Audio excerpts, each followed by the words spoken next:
Oh yeah, by the way, quick disclaimer. I forgot to update the sub count sitting here next to me.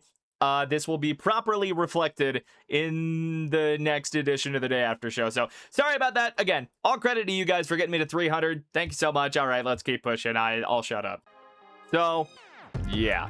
The Broncos got the absolute hell kicked out of them yesterday, 20-34 in a game that, while it was close at points, the Jaguars were able to pull away and they just out and out outplayed the Broncos. So today, after a rewatch and a lot of notes, we're going to go over what went wrong in this episode of the Day After Show with Miles Smith. Don't go anywhere. Don't forget to hit that like button and that subscribe button. We passed 300 subs during the stream, by the way, which... holy shit. I mean, this channel is growing faster than I ever could have imagined. So if you want to keep on helping me again for the algorithm, hit the like button, sub, and without further ado, let's get into what I think went wrong for the Broncos.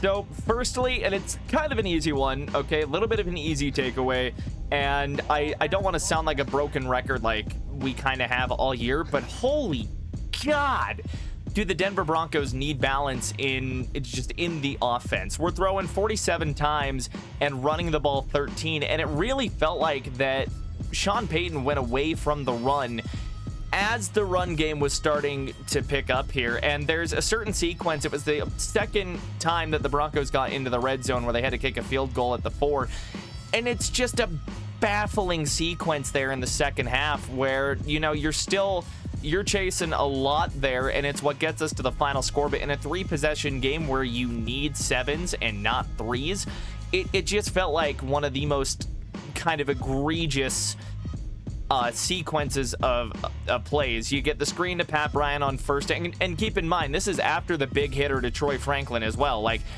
Denver had an explosive play right before this. You go the screen to Pat Bryant to get you from the 9 to the 4. Cool, good start, whatever. Second down, you try to throw it again. The ball gets batted at the line, and Courtland Sutton on that play comes wide open in the corner. I don't even know if Nix was targeting Courtland Sutton, and that's another thing too that we'll kind of get into later, because Bo just looked off today, entirely off. And I don't know if it was the pressure from the Jags led to a distrust in the offensive line, but we'll get there in due time. Third down, then you go into just this play action boot where I feel if you had ran the ball even once in this sequence, ends up being a little more effective. Nix can't find Sutton, fully in the back of the end zone there. He kind of leaves it out a little too far in front. Sutton gets a hand on it, but that would have been like one of those impossible miracle catches that, I mean, it would have breathed some life into the Broncos, but the way the defense was playing, I don't know. And we'll get to them here in a second too, because God no, they are not without blame in this one. But you run the ball a combined 13 times, and you only, to non-quarterbacks, and you only hand it off to your running backs 12 times, and you're throwing it for 47. That one sequence kind of encapsulated how bad the balance was. And again, it really felt like that at that point, RJ Harvey was starting to get himself going, and it also felt like that Jaleel McLaughlin had something going during the game. For the vast majority of this game, Jaleel McLaughlin was the best back of the Broncos backfield, and it just, nothing was working. Nix was throwing too much. I think he was put into some bad situations in that way, but there was no balance within the offense. And again, it just, as soon as the Broncos felt like they were getting the run game going with that explosive touchdown run from RJ Harvey, which was a hell of a run, and it was pretty well executed on a lot of levels. I mean, firstly, Harvey turns what should have been an 8-yard gain into a huge touchdown, but the blocking up front was good as well. And after rewatching the game, it felt like one of the few times where the blocking was really, really good. Maybe not really, really good, but damn good on that. Again, that play would have gone for 8 yards at the very, very least. He had some blockers really getting up to the second level, which I felt like the Broncos just couldn't get done. One way or another, playing the number one defense or not, you've got to try to wear them down still. They're at altitude. They play at sea level. Like, that is paramount, and just there was no balance in the Broncos offense. And again, that one sequence, go back and watch it, was just one of the most infuriating things to watch back on tape. Because my God, if you run the ball once there, either you punch it in with RJ Harvey, or you set something up to make third and goal a little easier. One way or another, there's gotta be more run in the offense, and just when it gets hot, Sean, please, for the love of God, just don't go right away from it. I get you're chasing a bunch of points there, but there was still time left in the game. You could have ran the ball. You could have gone tempo. 47-13 is not a good split. All right, this offense is in desperate need of balance right now, and this game, I think, really, really amplified how bad they just need to get things going. But one way or another, just offense needs to fix that. Let's move on, because again, the defense is not blameless, and that is coming up next on the day after show. So, couple of things. So, firstly, the big second takeaway, and I think everyone is kind of coming to the same conclusion now. The defense needs like an alcoholic level intervention right now. Something, just something needs to get done for this defense, because they just look lost at times. During this game, I mean, the pass rush was incredibly sporadic, and it felt like a good chunk of the 5 sacks that they got during the game were more coverage sacks than anything. And here's the thing.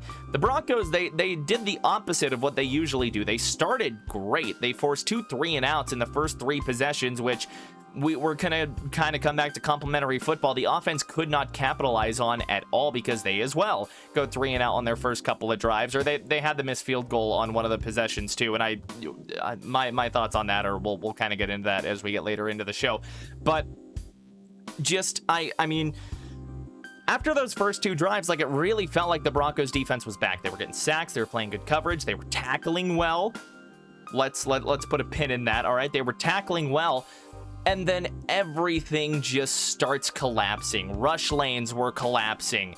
More in pass rush lanes were starting to collapse. Contain was breaking down. There's a play where Cooper just gets absolutely fooled on a read option. He bites in way too hard, and Trevor Lawrence gets an easy 3rd down conversion on a 3rd and 5. Can't let that happen.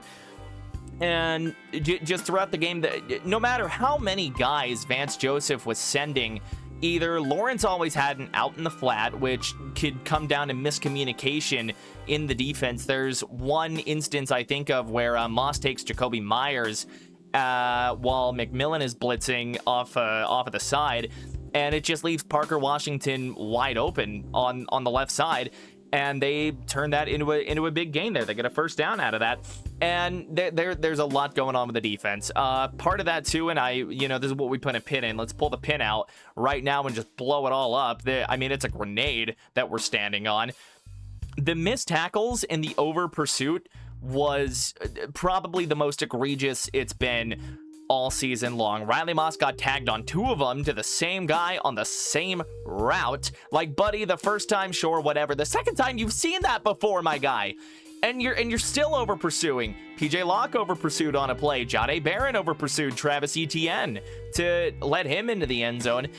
And the thing is too, is that these are coachable problems. These are coachable problems, whether it's the miscommunication, and I don't know if there's some mojo that got lost in the communication ring with Brandon Jones on IR and PJ Locke inserted back into the starting lineup, which PJ didn't look great during the game, by the way.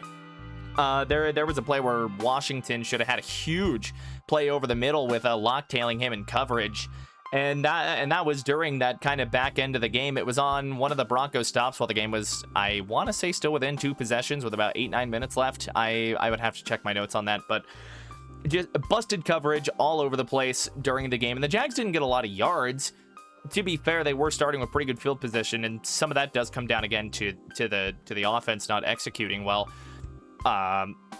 But yeah, just the missed tackles were all over the place. There's miscommunications that I think are leading to busts in coverage.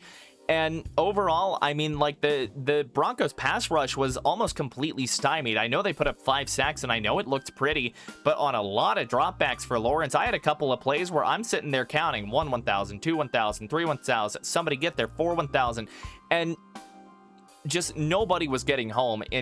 In a lot of those blitz packages with how much VJ blitzes, when you're expecting guys to get home, Lawrence is either finding it out because the coverage isn't there. He's able to scramble around and break out of a sack and then get a big conversion. He got that 3rd and 8 where he broke out of a sack and nobody was home. Granted, I think there was holding on that play, but it gets to a point where you got to play good enough to where the refs aren't going to affect the game like that. And I said it during the live stream as well. Like, you have to play good enough to where the refs aren't going to hurt you. And Denver 100% did not do that today. Whichever call you want to call out there, the roughing the passer call on Malcolm Roach, the PJ Locke thing, that one was weird. And I'm not going to get into that. That play was weird. I thought that should have been the legal shift, not false start, but whatever. We're past it. Broncos got to move on from that. But just defensively, I mean, they need a full-blown, like, again, alcoholics sort of intervention, because right now it's just been a full-blown collapse, and we're seeing it again, the December decline. And if you've got a defense with an expiration date, that is not a good look going into January. Denver's got to really sort that out. Oh, there goes my phone. Denver has to sort that out. VJ has to sort that out, because at some point this has to come down to coaching. Players got to execute too, but the coaches got to figure something out, because something is not working. And I desperately hope the Broncos can clean that up in a short week going to Kansas City. Otherwise the Chiefs are going to make it close, and they're going to hang in there. And all of a sudden you're going to be tied with the Chargers, or going into week 18, and it's going to be winner take all in the division. It's a little scary. The defense has got to get it together. They need an intervention. Yeah, that's all I got there. Thirdly, and I don't want to rag on this for too long, because there's a couple of other points here that I want to get to. I don't want to spend too much time on this. Knicks looked off today.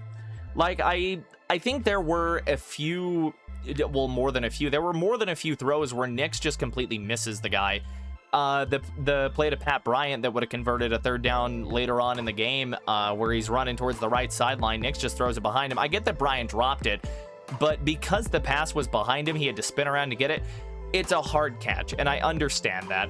There was the aforementioned, potential touchdown in the back of the end zone while the Broncos refused to run the ball during the second and only second red zone trip that they had in that as well, when they kicked a field goal. Just the throw to Evan Ingram, the throw to Tyler Bede. And another thing too was, so 4th and 2 on the interception, right? Nix just looks like he's locked in on Pat Bryant on the fade on the sideline. And the play before, Ben Powers gets absolutely mauled by Trayvon Walker. And I think with the pressure that Knicks had been under kind of throughout the day, and with the pressure that had come immediately in his face on the previous play, I think Knicks just didn't trust the protection. I think he just locked onto one guy and threw it and kind of said a prayer. If Knicks either surveys the field for just another split second, or if he, really, I mean, it is just kind of the same thing on that. Like, if he just trusts the protection for another second and goes through his progressions, turn on the tape, he's got Tyler Bede wide open for a first down, or even a contested ball to Ingram where Ingram's in favorable position to win that matchup on that 4th down. He doesn't have to throw that pick there. He just looked off, and we saw him kind of get back into some bad habits. We saw him missing some throws. There was a play that I noticed too, that he just really bailed early on a pocket there. Bulls kind of works Trayvon Walker on the merry-go-round, I'm going to call it, and Knicks just immediately bails that pocket out. Knicks just wasn't at his best today. He had an off day, and I hope that we can just boil it down to him having an off day, instead of something that we need to be concerned about going into the playoffs or into January or into these 2 high-stakes games now, where you're fighting to not only survive the 1 seed, but you're also fighting to, I mean, win the AFC West. You've only got a game on the Chargers. Chargers are, perfect in the division up to this point in the year? That's a tiebreaker you're going to lose. And again, it's just little things that the Broncos need to clean up. It felt like there was a lack of separation too during the day, and I felt like that's why we saw a lot of checkdowns from Knicks. Granted, some of them worked out. Some of the checkdowns legitimately did work out for Bo there, and he was going through his progressions, but I just don't think he could find anybody, which is a little concerning going against the 20th ranked pass defense that was coming into that game, per yards per game per ESPN and what have you.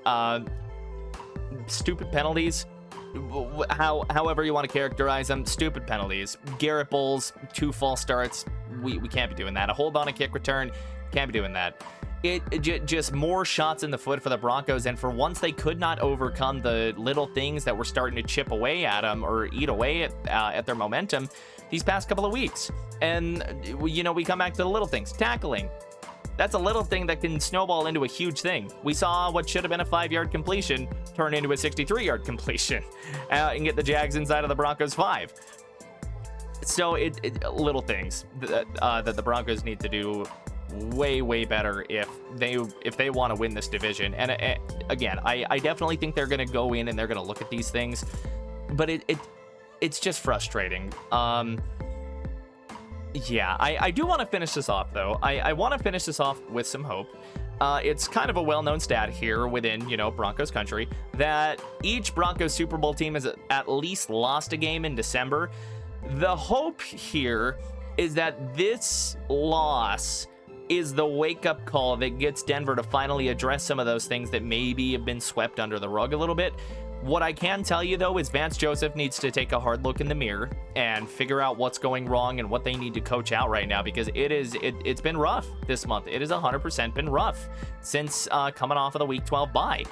Offensively, there's some things to fix there. Again, the penalties, the poor execution that really saw Harvey kind of get eaten alive, or McLaughlin get eaten alive. There's a play I think of where Harvey is trying to go right side or even left side just out of the gun, and Trayvon Walker just runs, you know, a little bit of a stunt, kind of gets around both guards or the guard and the tackle on the right side. And again, you know, maybe that comes down to miscommunication, but nobody moves off him to pick him up. Or another play, Broncos are six down linemen. Frank Crum is over on the left side with Adam Troutman, and none of the linemen break for the second level on something where I feel like was more or less designed for Crum to get a chip on Walker on the edge, I think is who it was, and then get up to the second level. And if he does that, Harvey's got yards. It's just execution, little things that the Broncos need to clean up. And I hope that this loss wakes them up. The way that they responded after the Chargers loss with 11 straight wins, I certainly think it's something that they're going to get figured out. I have faith in this team. Now we just need to see it. But hey, if you enjoyed the video, that is going to be all today for the day after show with Miles Smith, myself. So if you did enjoy the video, once again, help me in the algorithm, help me grow this channel. We're growing something special here, play-by-plays for all the Broncos games, all that fun jazz. We do some other games as well, and we're not going to have a game to call on Sunday. So if you made it to this point in the video, let me know what game you want to see me call down below in the comments. But again, I've been Miles Smith. Thank you for watching this video. Check out whatever video pops up on screen. Again, the subscribe button probably going to be somewhere here in the middle. And I will see you all on Thursday when the Chiefs host the Broncos on Christmas. So happy holidays to everybody, and I hope you do have a wonderful night. We'll see you later.